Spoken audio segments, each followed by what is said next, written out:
नमस्कार दोस्तों, सफलता सुविधा चैनल में आप सभी का स्वागत है। और आज जो डेफिनेशन क्लॉज की बात, जो इंटरप्रिटेशन क्लॉज की बात हम कर रहे हैं, रेलेवेंट की जो डेफिनेशन है वो हम देखेंगे, जो हमारे सेक्शन 3 में दी गई है। तो इसमें रेलेवेंट जिसका अर्थ है सुसंगत, सुसंगत, ठीक है। सुसंगतता क्या है? सुसंगत का मतलब है एक चीज दूसरे से कहीं ना कहीं जुड़ी हुई है। रेलेवेंट होना, बहुत सारी चीजें जुड़ी होना। अब एक चीज आप पूरे एविडेंस लॉ में जो एक चीज जो सबसे ज्यादा कंफ्यूज करती है, हम कहते हैं भाई ये रेलेवेंट है, ठीक है ना, लेकिन एडमिसिबल नहीं है, ठीक है। ये चीज मतलब रिमोटली रेलेवेंट लगती है लेकिन उसे एडमिसिबल मान लिया जाता है। तो एक चीज याद रखना, रेलेवेंट क्या है, जो डेफिनेशन दी गई है कि one fact is said that it is relevant with the another fact. कैसे? अगर he is connected with any of the provision which is given in the act, ठीक है ना। अगर किसी इस एक्ट में दिए गए किसी भी प्रोविजन के द्वारा एक फैक्ट दूसरे फैक्ट से जुड़ा हुआ है, ठीक है। इस एक्ट में दिया गया, अब आप देखेंगे इस एक्ट में कहा दिया गया है। तो इस एक्ट में सीधा सीधा याद रखिए, अगर इंडियन एविडेंस एक्ट में सेक्शन 5 to 55 में किसी भी प्रोविजन में वो फैक्ट फाइल करता है, ठीक है। 5 से 55 के बीच में कोई प्रोविजन है और एक फैक्ट दूसरे फैक्ट से 5 to 55 में दिए गए किसी भी प्रोविजन में रेलेवेंट बताया गया है, तो वो रेलेवेंट है। तो what is relevant fact? If any fact is relevant under section 5 to 55 of Indian evidence act, it is relevant. तो यहाँ पे डेफिनेशन बहुत ज्यादा कोई विस्तार से नहीं बताई गई है। कोई डेफिनेशन सिर्फ इतना कहा गया है कि इस एक्ट में दिए गए प्रोविजन के अकॉर्डिंग अगर कोई चीज रेलेवेंट है तो वो रेलेवेंट है, बस ये कहा गया। इस एक्ट में कहाँ प्रोविजन दिए गए? आपको इस एक्ट के प्रोविजन मिलेंगे 5 to 55 में। तो 5 से 55 में क्या कहा गया है कि एक चीज दूसरे से रेलेवेंट मानी जाती है इस तरीके से, ठीक है। तो 5 to 55 सारी रेलेवेंसी की बात करता है। अब सारी चीजें रेलेवेंसी की बात करता है और आपको कई बार देखने को लगेगा रेलेवेंट है एडमिसिबल नहीं है, रेलेवेंट है एडमिसिबल है। अब रेलेवेंसी जो पूरे एविडेंस एक्ट, इंडियन एविडेंस में एक्ट बताई गई है, दो तरह की है, ठीक है ना। दो तरीके की है। वो एक है लॉजिकल रेलेवेंसी, आपको लॉजिकली लगता है कि भाई ये चीज तो इस एविडेंस का बहुत महत्वपूर्ण भाग है, जिसे कहा जाता है लॉजिकल, तर्कसंगत सुसंगतता। ओके। दूसरा होता है लीगल रेलेवेंसी, कि जहां पे लीगल में, लॉ में लिखा हुआ है, एविडेंस एक्ट में खुद में लिखा हुआ है कि भाई ये चीज एडमिसिबल होगी, इसे हम स्वीकार करेंगे, हम एविडेंस में मानेंगे, इस चीज को हम एविडेंस में नहीं मानेंगे। तो ये जो रेलेवेंसी है ये दो तरह की है जो आपको पूरे एविडेंस एक्ट में देखने को मिलेगी।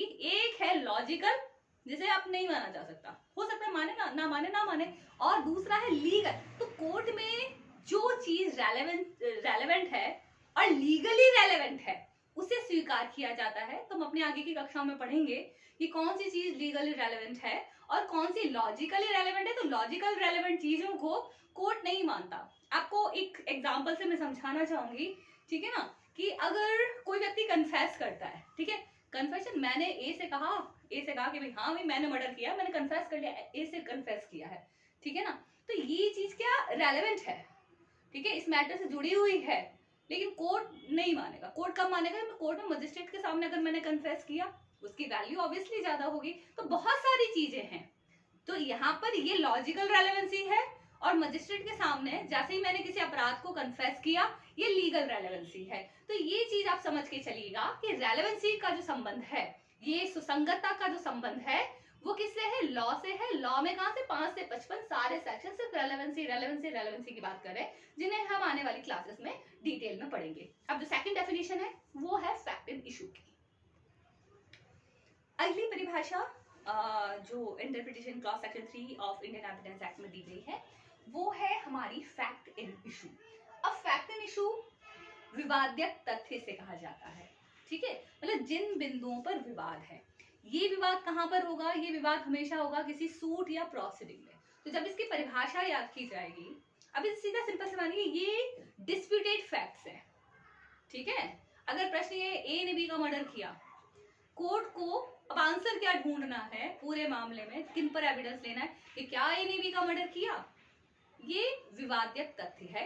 ये वो तथ्य है जिस पर विवाद है, जिसे किसी सूट या प्रोसीडिंग में, ठीक है, जो जुडिशियल प्रोसीडिंग है, कोर्ट के समक्ष की जो कार्यवाहियां हैं, उसमें एक व्यक्ति कहता है, प्रख्यात करता है, और दूसरा डिनाई करता है, मना करता है कि ना ऐसा नहीं है, ये कहता है कि तुमने मर्डर किया है, प्रोसिक्यूशन कहता है तुमने मर्डर किया है, अक्यूज कहता है नहीं मैंने मर्डर नहीं किया। तो ये जो प्रश्न है ये विवादित तथ्य है। अगर प्रश्न सिविल मैटर में हो सकता है, सिविल मैटर में अगर देखा जाए, अगर ये प्रख्यात किया जाता है या ये असर्ट किया जाता है कि ए और बी, क्या ए और बी किसी कॉन्ट्रैक्ट में एंटर हुए, क्या उनके बीच में कोई अग्रीमेंट हुआ, ए कहता है कि हाँ हमारे बीच में अग्रीमेंट हुआ, बी कहता है कि हमारे बीच में अग्रीमेंट नहीं हुआ, ये फैक्ट इन इशू है। ओके, तो फैक्ट इन इशू कहां पर होता है? तो सबसे पहली चीज किसी सूट या प्रोसीडिंग में, ठीक है। तो fact in issue means and includes किसमें, किसी सूट या किसी प्रोसीडिंग में, ओके, किसी कोर्ट के समक्ष की कार्यवाही में। अब क्या है, अब देखिएगा फैक्ट इन इशू फैक्ट से तो जुड़ा हो गई, कोई भी फैक्ट, ठीक है, किसी भी फैक्ट से, किसी भी कार्य, फैक्ट जैसे हमने देखा था, फैक्ट हो सकते हैं किसी फिजिकल थिंग के बारे में, किसी मेंटल थिंग के बारे में, ओके, जो हमने अपनी लास्ट परिभाषा देखी थी उसमें, ये किसी फिजिकल या मेंटल थिंग के बारे में हो सकते हैं।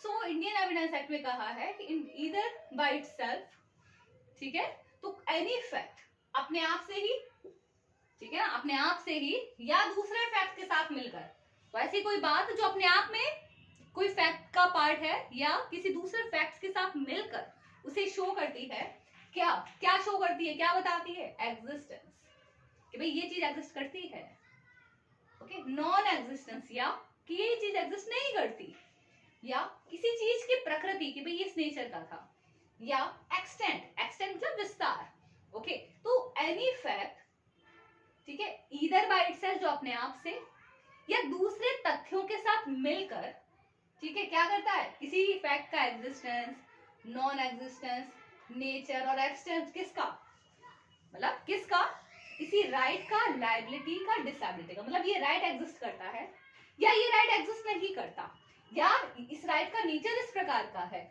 या इस राइट का विस्तार यहाँ तक है, ठीक है। तो जब किसी सूट या प्रोसीडिंग में फैक्ट ऐसा है जो अपने आप में सफिशिएंट है, ठीक है, या दूसरों के साथ मिलकर ये चीज करता है कि जिससे किसी राइट या ये लायबिलिटी है या डिसेबिलिटी है, ठीक है, उसका एक्सटेंट, उसका एग्जिस्टेंस, नॉन एग्जिस्टेंस, एक्सटेंट या उसका नेचर, ठीक है, उसको असर्ट किया जाता है, डिनाई किया जाता है, किसमें, सूट या प्रोसीडिंग में।